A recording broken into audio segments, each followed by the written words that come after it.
कई दिनों से यह कयास लगाए जा रहे थे कि चीफ जस्टिस ऑफ इंडिया यानी कि बीआर गवई क्या जाते जाते कोई कमाल करेंगे क्या।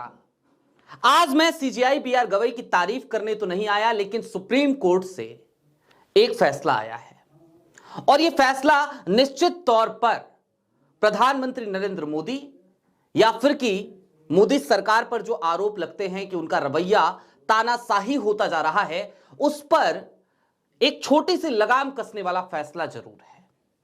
यह कहा जा सकता है कि रिटायरमेंट में जब जुमा जुमा 4 दिन बचे थे, तब सीजेआई बीआर गवई ने प्रधानमंत्री नरेंद्र मोदी को एक बड़ा झटका दे दिया। देश में बहुत सारे जो ट्रिब्यूनल्स होते हैं, उन ट्रिब्यूनल्स पर जो एक छत्र अधिकार चाहती थी मोदी सरकार, उस पर आज विराम सीजेआई बीआर गवई ने फाइनली लगा दी। और इस मुकदमे की हमने लगातार आपको अपडेट दी। हमने उसमें बताया कि सीजेआई बीआर गवई का कम से कम इस मामले में रुख कुछ अलग ही नजर आ रहा है। विश्लेषण बहुत सारी चीजों का करना पड़ेगा, समझना पड़ेगा कि आज की तारीख में भैया आपने ये फैसला सुनाया, ठीक बात है, लेकिन 6 महीने आपके जो कार्यकाल के थे उसमें आप मुख्य मामलों से, मुख्य मुद्दों से अपनी बेंच से उसे दूर क्यों करते रहे। सारी बातें जरा विस्तार से करेंगे। नमस्कार, मैं स्वप्निल और आप मुद्दा देख रहे हैं। दोस्तों आगे बढ़ें उससे पहले वही छोटी सी अपील। मुद्दा इन दिनों एक गंभीर आर्थिक संकट से जूझ रहा है। एक तरफ हमारे मेन बैंक अकाउंट फ्रीज चल रहे हैं, तो दूसरी तरफ हमारे 28 साल पुराने चैनल को हमसे लंबे समय तक छीन कर रखा गया था। लिहाजा आज की तारीख में डे टू डे ऑपरेशंस में मुद्दा को कुछ मुश्किलों का सामना करना पड़ता है।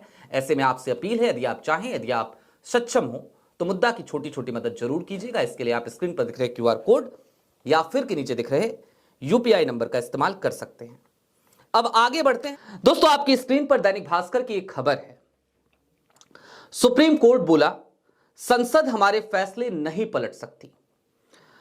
ट्रिब्यूनल रिफॉर्म एक्ट 2021 के प्रावधान रद्द किए, कहा 4 महीने के भीतर कमीशन बनाए।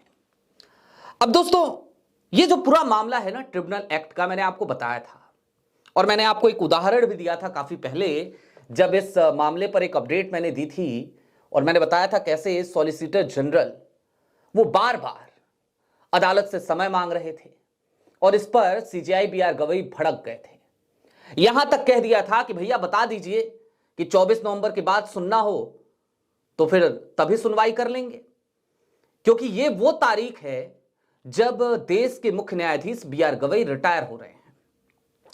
अब आज की तारीख में क्या हुआ, तो आज की तारीख में सुप्रीम कोर्ट ने केंद्र सरकार के ट्रिब्यूनल रिफॉर्म एक्ट 2021 के कई महत्वपूर्ण प्रावधानों को रद्द कर दिया है।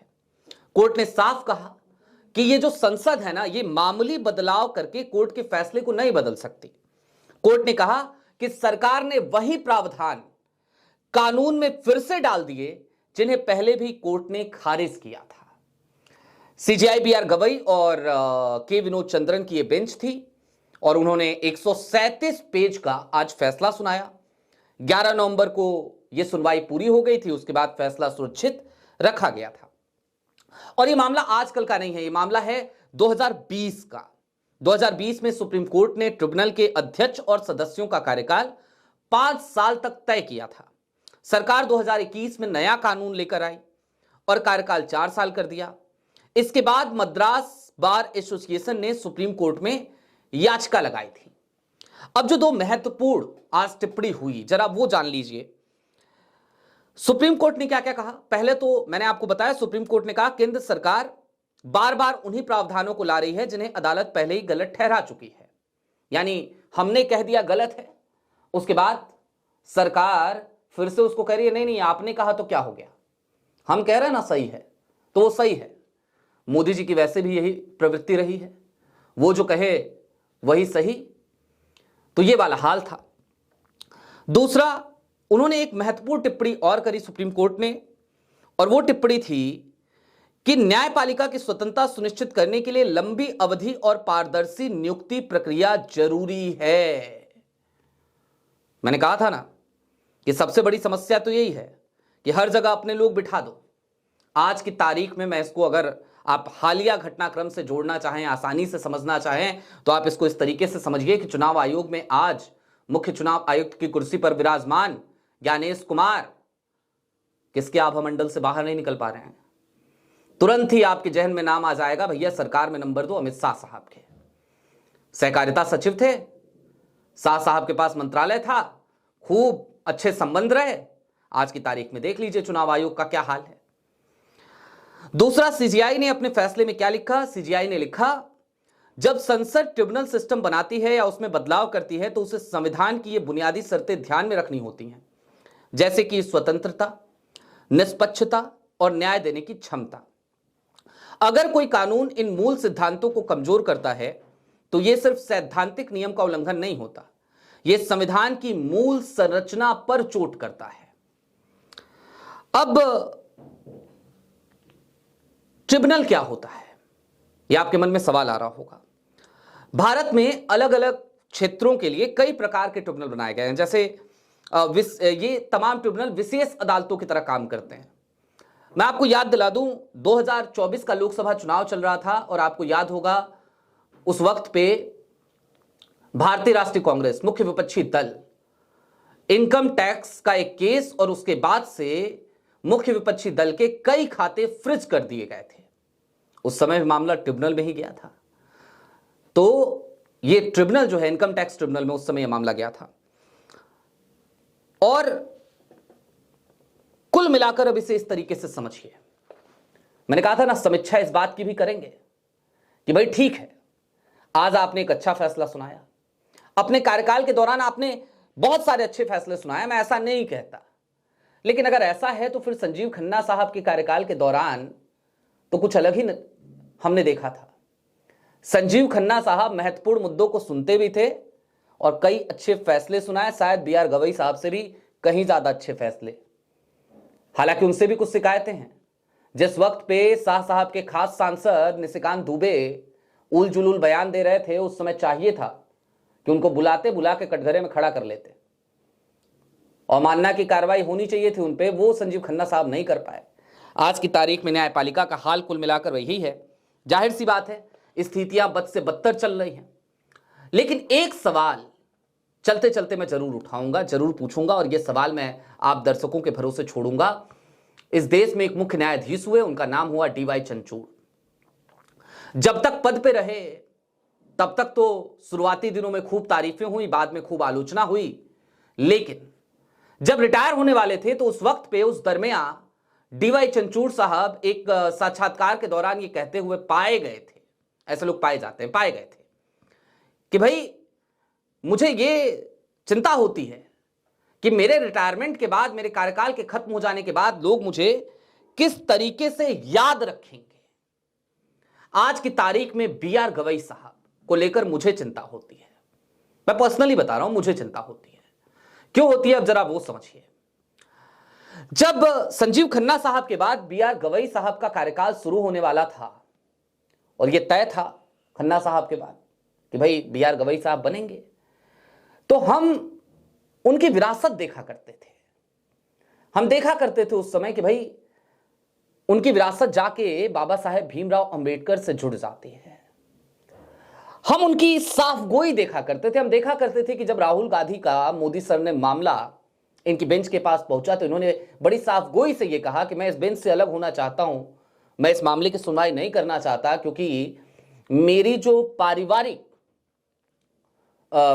पृष्ठभूमि है उसका कांग्रेस से जुड़ाव रहा है, तो कहीं ऐसा ना हो कि कॉन्फ्लिक्ट ऑफ इंटरेस्ट लगे किसी को मेरे फैसले में। हालांकि दोनों पक्षों ने कहा नहीं, हमें आप पे पूरा भरोसा है। उसके बाद इन्होंने उस मामले की सुनवाई करी थी, तो हमें वो साफगोई याद आती थी। और इन तमाम चीजों के दरमियान हमें लगता था कि निश्चित तौर पर सीजीआई बी आर गवई साहब का यह कार्यकाल स्वर्णिम अक्षरों में लिखा जाएगा। लेकिन देखिए ना, सीजीआई बी आर गवई साहब के कार्यकाल में क्या क्या नहीं हुआ। एसआईआर, चुनाव आयुक्तों की नियुक्ति का मामला और ना जाने कितने ही ऐसे मामले अभी तक लंबित हैं भाई साहब, अभी तक लंबित हैं। वोट चोरी के कितने मामले सुप्रीम कोर्ट की बारगाह में पहुंचे और बी आर गवई साहब उन मामलों को नजरअंदाज करते रहे। उन्होंने अपनी बेंच में उस मामले को नहीं लगाया। और मैं इन तमाम चीजों के लिए क्यों जिम्मेदार ठहरा रहा हूं भाई? जस्टिस, सिर्फ जस्टिस बी आर गवई नहीं है, वो चीफ जस्टिस ऑफ इंडिया है। सुप्रीम कोर्ट में चीफ जस्टिस ऑफ इंडिया का मतलब यह भी होता है कि वो मास्टर होता है रोस्टर का, यानी कि किसकी बेंच में कौन सा मामला जाएगा यह तय करना उसके हाथ में होता है। तो बी आर गवई साहब चाहते अगर तो वो एसआईआर पर भी सुनवाई कर सकते थे, उसी एसआईआर पर जिस पर बार बार जस्टिस सूर्यकांत, माननीय would be chief justice of India, ये कहते रहे अरे हम हैं ना, हम रद्द कर देंगे। अभी हालिया सुनवाई में भी यही कहा गया, 12 तारीख को संभवतः सुनवाई थी, हां 12 तारीख को थी, तो उन्होंने यही कहा अरे हम हैं ना, हम रद्द कर देंगे अगर हम चुनाव आयोग के जवाब से संतुष्ट नहीं हुए। लेकिन बाद में क्या होता है, चुनाव आयोग के जवाब से हर बार सुप्रीम कोर्ट संतुष्ट हो जाता है। देखिए ना, आधार कार्ड को लेकर सुप्रीम कोर्ट ने बाद में कहा कि इसको दस्तावेज के तौर पे आप एक्सेप्ट कीजिए। पहले तो 2 बार सुझाव दिया सुप्रीम कोर्ट ने। सुप्रीम कोर्ट का काम सुझाव देना, सलाह देना नहीं है, डायरेक्ट करना है। डायरेक्ट नहीं किया, पहले 2 बार सुझाव दिया। फिर जब ज्यादा इस बात की समीक्षा हुई तो फिर क्या कहा, फिर कहा कि अच्छा ठीक है, इसको भी शामिल कर लीजिए। उसके बाद जब एसआईआर शुरू हुआ तो उत्तर प्रदेश में एक खबर आई कि उत्तर प्रदेश में ज्ञानेश कुमार के चुनाव आयोग ने, ये ज्ञानेश कुमार साहब का ही चुनाव आयोग है, मैं इसे देश का चुनाव आयोग कैसे कहूं, क्योंकि देश का चुनाव आयोग होता तो दुनिया के सबसे बड़े लोकतंत्र की पूरी बुनियाद जिस संस्था पर टिकी हुई है वो चुनाव आयोग पारदर्शिता के साथ काम करता। उसके ऊपर आरोप लगते तो वो कम से कम उन आरोपों का जवाब देता, अकाउंटेबल होता। लेकिन जिस चुनाव आयोग को अपनी अकाउंटेबिलिटी ही नहीं माननी है, जिस चुनाव आयोग को गलदोदई करनी है, थिथरई करनी है, बेशर्मी बेहयाई पे जो आयोग उतरा हुआ हो, उसको मैं देश का चुनाव आयोग कैसे कहूं? मैं नहीं कह सकता, माफ कीजिए मुझे। तो चुनाव आयोग ने उत्तर प्रदेश में तमाम जिलाधिकारियों को यह मैसेज भेजे हैं कि भैया आधार कार्ड से काम नहीं चलेगा। सुप्रीम कोर्ट ने डायरेक्ट किया था बिहार एसआईआर में, उसके बाद भी यह हाल चल रहा है। तो यह है हाल, और इस हालात के लिए जिम्मेदार किसे ठहराया जाए? सीजेआई बी आर गवई साहब, आप रिटायर हो रहे हैं, आपको ढेर सारी शुभकामनाएं।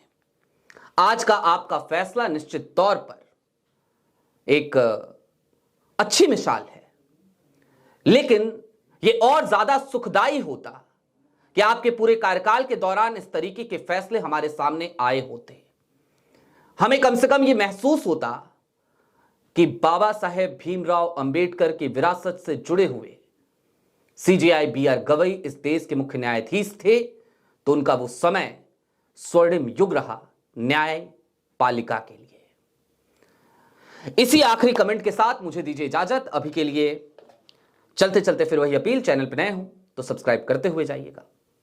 मुद्दा लगातार यूं ही आपके बीच आता रहेगा, बेबाकी से अपनी बात रखता रहेगा। बहुत शुक्रिया।